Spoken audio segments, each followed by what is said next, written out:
Back 2018 was a year that politics will never forget. From changes in Madison to Washington, our Charles Benson kept track of all of it.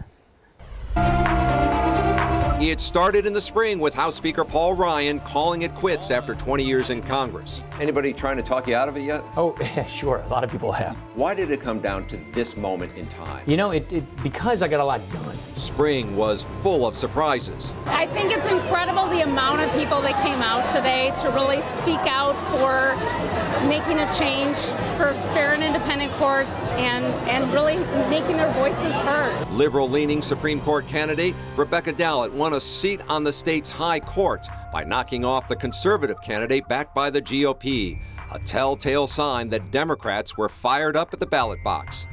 President Trump revved up the tariffs and trade wars and went after Milwaukee's iconic-based Harley-Davidson for shifting some production overseas because of the tariffs. I was disappointed in Harley because I like Harley, and I was disappointed that they would be moving some of their operation to another country. I don't like that. Trump likes Foxconn. He was here in June for a ceremonial groundbreaking.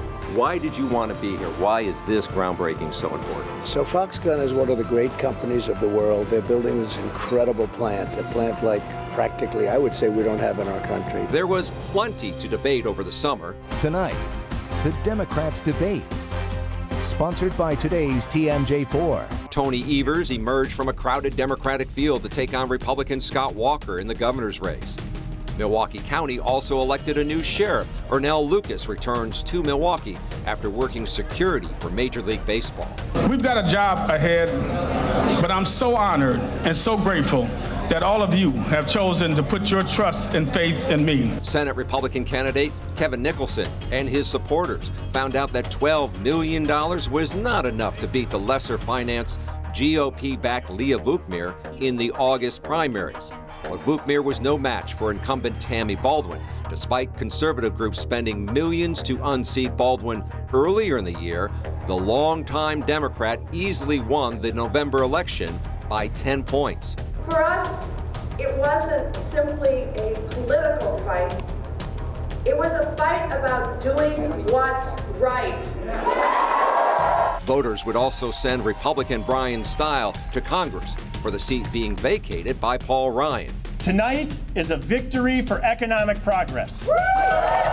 Newcomer Josh Kaul added to big wins for Democrats by defeating Brad Schimmel for Attorney General. But it would be a long night to determine that race and the governor's. We are, just a few minutes away from Wednesday, and we still don't have a new governor. But a mild-mannered guy with a lifetime experience in education pulled off a 30,000-vote victory in a record midterm turnout. My name is Tony Evers, and I'm going to be the next governor of the state of Wisconsin! Walker conceded the next day, but waited a week to talk about the painful defeat. We've been such a reformer, I may have reformed myself out of a job.